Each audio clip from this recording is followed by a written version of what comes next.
بسم اللہ الرحمن الرحیم۔ کچھ پروفیسر ہیں، کچھ لیکچرار ہیں، کچھ بظاہر ڈاکٹر ہیں، بظاہر پڑھے لکھے لوگ ہیں۔ وہ پڑھے لکھے ہیں میڈیکل میں، مگر سمجھنے لگتے ہیں کہ وہ دین میں بھی پڑھے لکھے ہیں۔ وہ اپنے آپ کو دھوکہ دے رہے ہوتے ہیں۔ جیسے میں اگر سمجھ بیٹھوں کہ میں میڈیکل کے بارے میں بہت کچھ جانتا ہوں تو یہ میں اپنے آپ کو دھوکہ دوں گا نا جی۔ تو وہ بعض ہمارے ہاں کالجوں میں، یونیورسٹیز میں شیعہ شخصیات ہیں جو اپنے آپ کو بڑا سمجھنے کے بعد پھر رائے دینے لگتی ہیں۔ یہ ہمارے مولویوں نے ایسی بنائی ہوئی باتیں ہیں، مولویوں کی باتوں میں نہیں لگنا، اور پھر وہ اپنے رائے دے رہے ہوتے ہیں جی۔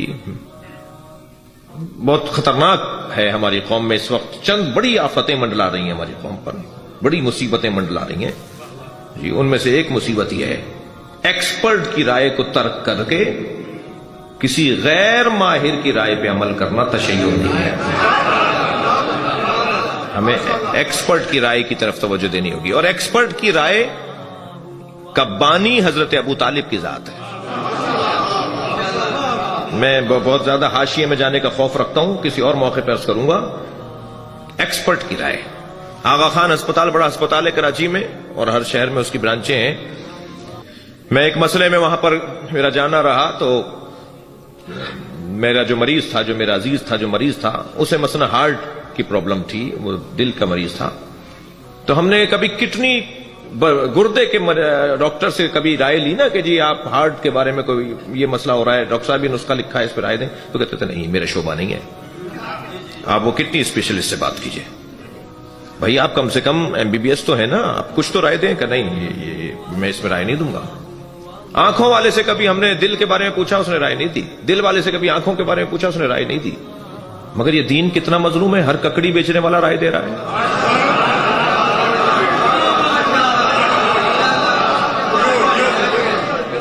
خدا کے لیے میں لمحہ فکری عرض کر رہا ہوں، اپنا نقصان ہے ہمارا، نہیں مانیں گے نہیں مانیں، نقصان اپنا ہے ہمارا۔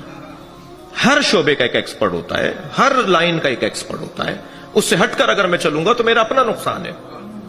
میں ایک جگہ بیٹھا تھا، تقلید سمجھا رہا تھا جوانوں کو، وہاں ایک ڈاکٹر صاحب بھی بیٹھے تھے۔ بعد میں کہنے لگے مولانا میں پڑھا لکھا آدمی ہوں، مجھے تقلید کی ضرورت ہی نہیں ہے، آپ یہ کیا سمجھا رہے تھے جوانوں کو؟ میں نے کہا ڈاکٹر صاحب آپ پڑھے لکھے آدمی ہیں، مجھے یقیناً آپ ڈاکٹر ہیں، پڑھے لکھے ہیں۔ کہنے لگے میں تو کسی کی تقلید نہیں کرتا۔ میں نے کہا ڈاکٹر صاحب بہت اچھی بات ہے آپ نہیں کرتے، مگر مجھے ایک بات کا جواب چاہیے۔ میں جب بیمار ہو جاتا ہوں تو میں کسی ڈاکٹر کو نہیں دکھاتا، ہر گھر میں بچی ہوئی دوائیوں کا ڈبہ پڑا ہوا ہوتا ہے،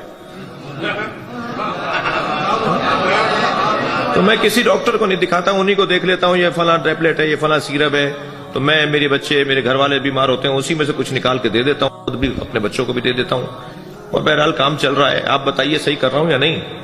کہنے لگے خطرناک ہے کام، آپ آئندہ ایسا نہ کیجیے گا۔ میں نے کہا ڈاکٹر صاحب میں سمجھ لیتا ہوں نا، یہ پینیڈال ہے، یہ کالپول ہے، یہ فلاں ہے، 4 دوائیوں کے نام تو سب کو پتا ہے نا، تو میں سمجھ لیتا ہوں۔ کہنے لگے بغیر میڈیکل پڑھے، بغیر میڈیسن کے پڑھے ہوئے آپ کیسے سمجھ لیتے ہیں؟ میں نے کہا جیسے بغیر دین پڑھے ہوئے آپ دین سمجھ لیں گے۔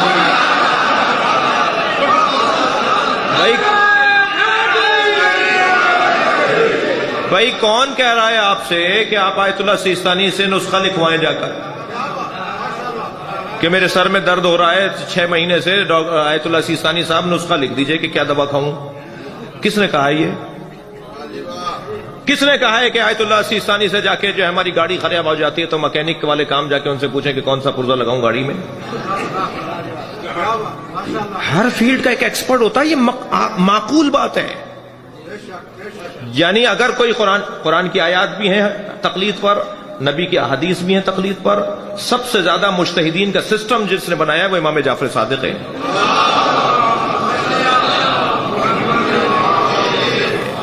امام عسکری کی سب سے زیادہ حدیثیں ہیں تقلید کے اوپر، کیونکہ امام کو پتا تھا کہ اب غیبت کا دور شروع ہو رہا ہے۔ ایک حدیث نہیں ہے، یا تو آپ کہیں کہ یا تو آپ کہتے ہیں کہ میں حدیث کو مانتا ہی نہیں ہوں، مانتے تو پھر اپنی پسند کی مانتے ہیں، اور یہ نہیں مانتے۔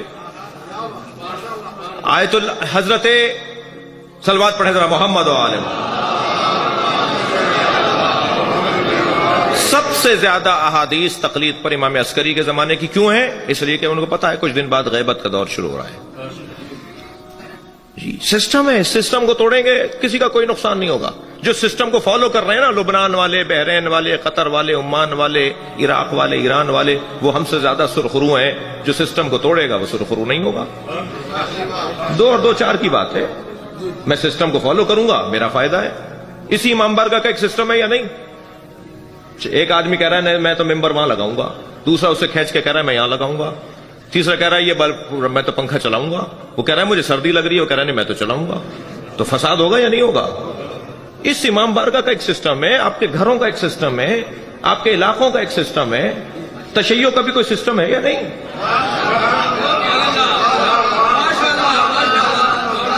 بھئی تشیع کا سسٹم ہی تو مرجعیت ہے.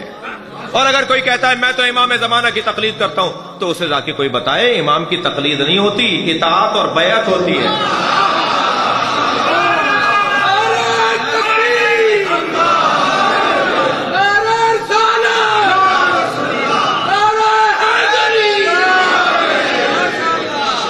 امام کی بیعت ہوتی ہے. امام کو اگر ہم نے مجتہد کہہ دیا نا تو امام کی توہین ہے. دقت چاہوں گا، ہم اپنے ائمہ کو مجتہد نہیں کہہ سکتے.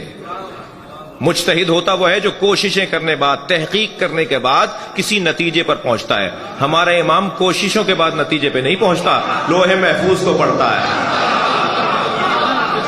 اللہ اکبر. ائمہ کو، اہل بیت کو مجتہد کہنا توہین ہے، اور تقلید مجتہد کی ہوتی ہے.